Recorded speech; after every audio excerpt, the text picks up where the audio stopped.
With the new year, I've been taking some time to reflect on, life, the universe, everything. This is the time when everybody's focused on self-improvement, and this year, I want to finally cross some stuff off my checklist that I really should have gotten to earlier. After all, in this chaotic universe, you gotta look after yourself. There are few things in life that are certain. The 9 and 18 volt stage in World of Light is an impossible mess. The sun will come up tomorrow morning because it already has in Australia. That's just science. And every week, Deshaun Edwards will post in our comment section asking if Plank from Ed, Edd, and Eddy is alive. Deshaun, it may have taken us a while to get to this, but we hear you, and we're doing it now. And only 3 weeks late to celebrate Ed, Edd, and Eddy's 20th birthday. No sense in dragging out this intro any longer, let's get to it. Is Plank alive? This is a topic way more hotly debated than I could have anticipated. Though really, I should have seen this coming after seeing how many theories there were about what's under Double D's hat. You should go check that episode out, by the way. As a refresher for those who haven't seen the show in a while, or for those who have never seen it, Ed, Edd, and Eddy takes place in a cul-de-sac populated by kids from all walks of life. The group is so eclectic, in fact, that other theories have questioned whether they're supposed to represent different time periods. As our heroes, the Ed boys, try to come up with ways to scam everyone out of their money to buy unnecessarily huge jawbreakers, there's one character who seems to exist in his own world, largely unfazed by their antics. This is, of course, good old Johnny 2x4, virtually always accompanied by his best friend Plank, the star of today's video and the best character in Ed, Edd, and Eddy. At first glance, it doesn't look like Plank is anything more than just your standard comfort object, like Linus's security blanket or Louise Belcher's bunny ears. Double D also diagnoses Johnny as somebody with low self-esteem and social phobias, using Plank as somebody to interact with. Johnny's also rarely seen without Plank and is usually well-mannered, if a little eccentric. That is, unless he's separated from Plank, in which case he spirals fast. It's pretty standard stuff. There's no question, though, about whether the other comfort objects I mentioned are alive, but Plank is different. Not only has Johnny created an entire personality for Plank, not only does Johnny include Plank in every conversation he has with himself and others, oftentimes relaying Plank's thoughts himself, but there have been times where all you can do is just scratch your head because how can a 2x4 do these things? So real quick, let's go through some of these choice moments. In the episode Rent-a-Ed, Plank supposedly tells Johnny that the Ed boys are trashing his kitchen, which Johnny clearly couldn't see himself as his huge disgusting head was stuck in a tree during that time. In Season 2's Dear Ed, Plank is shown to move from chair to chair on his own before finally reuniting with Johnny. In Gimme Gimme Never Ed, Plank seemingly teleports before sending the Ed boys off on a dangerous amusement park ride of their creation. And in this scene, Johnny seems just as confused as everyone else at Plank's sudden disappearance. In All Eds Are Off, Plank is seen navigating the school by himself. Plank actually appears to be quite involved in school activities. And let's not forget the time that Plank drove a bus in Ed, Edd, and Eddy's Big Picture Show. That's not quite every instance of Plank appearing alive, but it should be more than enough for us to dive into this conspiracy. So, let's take a closer look. Before we talk more about these specific situations, it is worth mentioning that series creator Danny Antonucci has reportedly gone on record in the Season 2 DVD commentary saying that Plank is nothing more than just a 2x4 with a face drawn on it. He also mentions that while initially there was talk of animating Plank's facial features to make him look more alive, that idea was quickly nixed in favor of just making him an inanimate object. And hey, if that's all you need to answer this question, then sweet. Is Plank alive? 0 out of 5. Ugh, I didn't mean for that to rhyme. It just came out that way.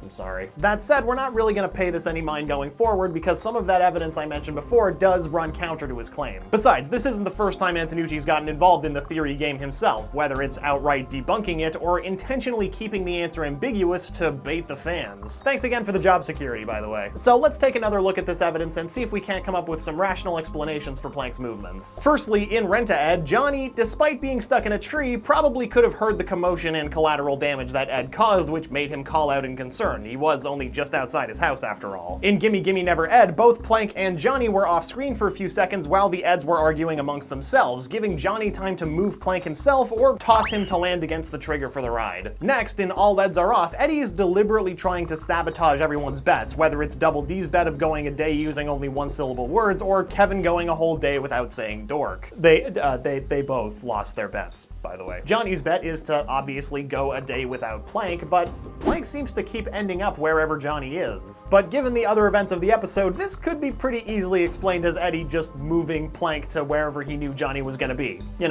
Just to tempt him. 'Cause Eddy kinda sucks. However, that doesn't explain Planck moving through the chairs in Dear Ed, since we can account for Johnny's movements, which are actually animated behind the chaos going on in the foreground. Planck's movements, however, are not. He just teleports to the next chair, not to mention that whole driving a bus thing, so where does that leave us? While Planck may, in simple terms, exist to be Johnny's imaginary friend, that role can be viewed in a more ambiguous way than that read would initially suggest. And just for the sake of context, I want to talk to you just for a bit about direct versus indirect realism. Trust me, I am going somewhere with this. Basically, realism is the philosophical stance that everything we see and perceive is actually there. It exists independent of the mind. This school of thought contrasts with other metaphysical anti-realist philosophies, which would posit that objects or places or anything experienced is all a fabrication of the mind, a well-known example of this skepticism being the brain in a vat scenario. How can you be sure that the world you experience is real and not just the result of your brain being kept in a vat somewhere and used by a mad scientist giving you stimulants that provide false experiences? As far as realism goes though, while both direct and indirect realism accept the mind-independent world, it's how we experience this world that these two differ. Direct realism posits that when we see something, we interpret it for what it actually is. There is a direct correlation between what we see and what we perceive and what the actual object is. If you were to look at a cup, then there wouldn't be any ether or interference getting in the way of how your mind interprets this cup. It's just a cup. It's pretty straightforward. Actually, I think this is technically a glass, but whatever. Glasses are a subset of cups. This is a cup. But a common argument against this line of thinking concerns optical illusions. When looking at one of those, the true nature of the illusion often clashes with what you perceive. Say I filled this cup glass with water and then put a straw inside. Light refraction will cause the straw to appear bent, but you're still aware that the straw is straight. So with that in mind, the world can't be a one-to-one reflection of our perception, since our perception is deceived all the time. Indirect realism tries to solve this by supposing that when you perceive something, all of the data is collected by your senses, which your mind then interprets, which then comes to its own conclusion about the true nature of what you experienced. The mind is basically acting as a middleman, and depending on how that sense data is interpreted, it could lead to different people perceiving the same thing in very different ways. If I tell you my favorite color is purple, do we picture the same color in our minds? Or is my interpretation of purple what you would normally call red? It's kind of like if a friend of yours was trying to explain to you a movie that you've never seen before, and I also have a friend of mine doing the exact same thing. And based on what each friend remembers, or maybe even their opinion of the movie, we might come out of our respective recaps with drastically different perceptions of that movie. And I'm not talking about whether we think the movie is good or bad, I'm talking about how we literally imagine the movie in our minds, the mental image that we create for ourselves. In short, to the indirect realist, we're all blind to reality, and our minds do their best to relay us the truth of the mind-independent world. Planck is not a perfect example of this dichotomy, and this is a really basic overview of the difference in realist perspectives. But the reason I'm telling you this is that this idea combined with another source could give us an idea of what the answer to our original question is. What is that source?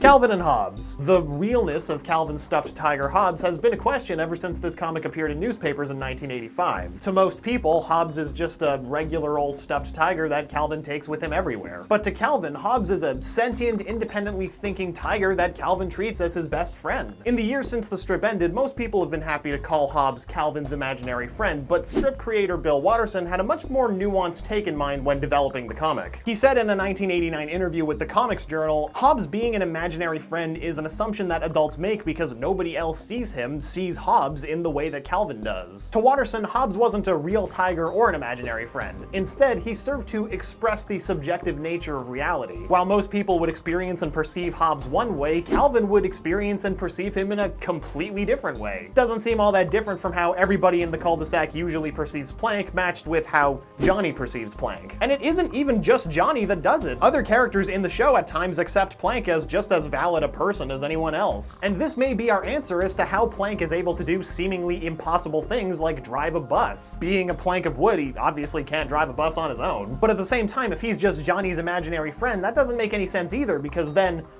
who is stealing and then redirecting the bus. In that same interview, Watterson explained a similar seemingly impossible situation in Calvin and Hobbes, where Calvin is somehow stuck tied to a chair, despite all logic that Hobbes couldn't do such a thing in reality. Watterson said, "You've got two versions of reality that do not mix. Something odd has happened and neither makes complete sense, so you're left to make out of it what you want." You know, for someone who's such a notorious recluse, it feels weird and intrusive, to quote Bill Watterson. Mr. Watterson, if you ever do somehow find yourself watching this video, I apologize. But you also find that this interpretation of Planck's true nature might not just apply to him. In the previously mentioned episode Dear Ed, we see Johnny project similar human-like qualities onto other inanimate objects than Planck, pretty much so long as they've got a face or something close enough to it. Even Eddy is shown to perceive one of the friends that he and Double D made up as alive. Specifically this moment when Johnny's new friend and inanimate pylon Bob apparently returns a ping pong serve so hard it knocks Johnny off of his feet. Not something a stationary pylon should be able to do, and yet it looks like everyone perceived this to be the truth, not unlike Planck's dynamic through the entire show. And hey, just as another stray thought, depending on how far you want to take this indirect realism thing, that could also serve to be an explanation for the ludicrously sized jawbreakers that the kids are always after. It's not their true size that we're seeing, it's just the kids' perception of them. I don't know, something to think about. I know the conclusion of Planck's state of aliveness depends on how you perceive him isn't really an earth-shattering one, but this is just one possible answer. Though with what we said today in mind, the show doesn't really present itself from anybody's first-person perspective. So Planck may appear in the show how he would appear to a direct realist, just as